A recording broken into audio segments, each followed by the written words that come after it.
Hello everyone, welcome to study time with new informative video.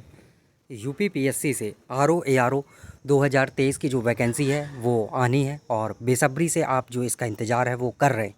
लेकिन जो एक बहुत ही महत्वपूर्ण चीज़ है इंतज़ार के साथ साथ कि आप इंतज़ार तो करिए, और ये महत्वपूर्ण है, ऐसा नहीं है कि ये महत्वपूर्ण नहीं है, लेकिन उसके साथ साथ जो आपको एक चीज़ ध्यान रखनी है कि उसके अकॉर्डिंग, यानी कि जो आरओ एआरओ समीक्षा अधिकारी, सहायक समीक्षा अधिकारी का सिलेबस है उसके अकॉर्डिंग आपको पढ़ाई भी करते रहना है।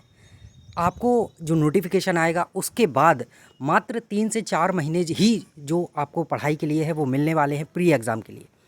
तो अगर आप पहले से तैयारी कर रहे हैं, लगे हुए हैं, तो अच्छी बात है कि आपने सिलेबस के अकॉर्डिंग सारी चीज़ें तैयार करके रखी होंगी। लेकिन बहुत सारे ऐसे जो नए विद्यार्थी हैं जो इस परीक्षा को पहली बार देंगे या अभी से तैयारी स्टार्ट की है और वो लोग सोच रहे हैं नोटिफिकेशन आ जाए फिर हम तैयारी में लगे, अच्छे से लगेंगे।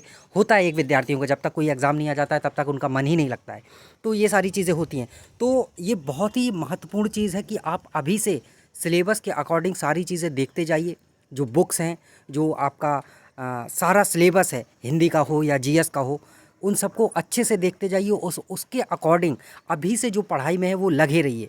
ये ना हो कि नोटिफिकेशन आ जाए और फिर आपको 2-3 महीने का जो समय है वो मिले और फिर आप सोचें अब मैं अपनी तैयारी में अच्छे से लगता हूँ, फिर उन 2-3 महीनों में कुछ नहीं होगा। आप अगर स्टैंडर्ड बुक्स पढ़ना चाहते हैं तो अभी से जो है पढ़ना स्टार्ट कर दीजिए। हालांकि इतनी जल्दी आप सारी स्टैंडर्ड जो बुक है वो कवर नहीं कर सकते हैं कि आप 3 से 4 महीनों में, मान लीजिए कि 15-20 दिन में आपका जो नोटिफिकेशन आ जाएगा और 2-3 महीने में परीक्षा होगी, मान लीजिए कि आपको 4 महीने का भी समय मिलता है, तो इतनी जल्दी आप सारी स्टैंडर्ड जो बुक्स हैं वो कंप्लीट नहीं कर सकते हैं। आपने पहले से कवर कर रखी होंगी तो आप पीवाईक्यू वगैरह लगा सकते हैं, घटना चक्र कर सकते हैं, ल्यूसेंट से कर सकते हैं। तो आपको टॉपिक वाइज देखना है स्टैंडर्ड बुक्स में। आपको टॉपिक देखना है कि किस टॉपिक को आपको अच्छे से कवर करना है, कौन सा टॉपिक आपको समझ में नहीं आ रहा है, उन टॉपिक्स को आप स्टैंडर्ड बुक से देखिए। आप पूरी की पूरी स्टैंडर्ड बुक्स पढ़ने बैठ जाएंगे तो आप कवर नहीं कर पाएंगे। 6 से 7 महीने, 8 महीने लगते हैं उनको अच्छे से कवर करने में। और अच्छा पर्याप्त 8-8, 10-10 घंटे का जब आप टाइम देते हैं तब।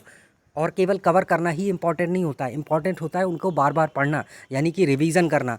1 से 2 बार आप, एक बार तो उन्हें पढ़ ही लें, उसके बाद 2-3 बार उनका आप अच्छे से रिवीजन कर लें, तब कहीं जाकर अच्छे से जो तैयारी है वो होती है। तो इतनी जल्दी ये सारी चीज़ें नहीं होगी।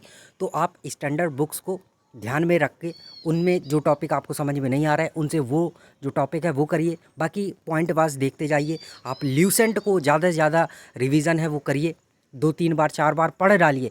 एक ही बुक को ज़्यादा से ज़्यादा बार पढ़ेंगे वो ज़्यादा इंपॉर्टेंट है, ना कि बहुत सारी बुक्स को एक बार पढ़ना।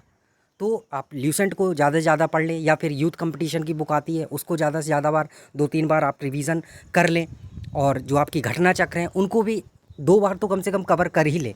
तो ये सारी चीज़ें होंगी रिवीजन से, और जब आप इनका रिवीजन अच्छे से कर लेंगे तो आपका प्री एग्ज़ाम निकलने से कोई नहीं रोकेगा। तो ये बहुत ही इंपॉर्टेंट है कि अभी ये सारी चीज़ें करने में आप ध्यान लगाएं, ना कि इसमें कि नोटिफिकेशन कल आ जाएगा कि परसों आ जाएगा। वो हम आपको अपडेट देते ही रहते हैं जो भी चीज़ें चल रही है। तो नोटिफिकेशन तो आना ही आना है, अध्याचन आ चुका है, वैकेंसी आनी ही आनी है। तो अभी आपके पास समय है, तो आप उसके अकॉर्डिंग, सिलेबस के अकॉर्डिंग सारी चीज़ें अभी से करते रहिए, ताकि बाद में पछताने का ये ना हो कि मेरे पास अगर थोड़ा समय और होता तो मैं ये कर लेता या वो कर लेता। अभी आपके पास समय है, तो अभी आप ये सारी चीज़ें देखते चाहिए। तो चलिए मिलते हैं न्यू इन्फॉर्मेटिव वीडियो के साथ। और अगर कोई आपको क्वेरी है, कोई क्वेश्चन है, तो कमेंट सेक्शन के माध्यम से आप पूछ सकते हैं। और अभी तक आपने चैनल सब्सक्राइब नहीं किया तो चैनल को सब्सक्राइब ज़रूर कर ले, ताकि ऐसी ही इन्फॉर्मेटिव वीडियोज़ लगातार आपको मिलती रहे। Thank you.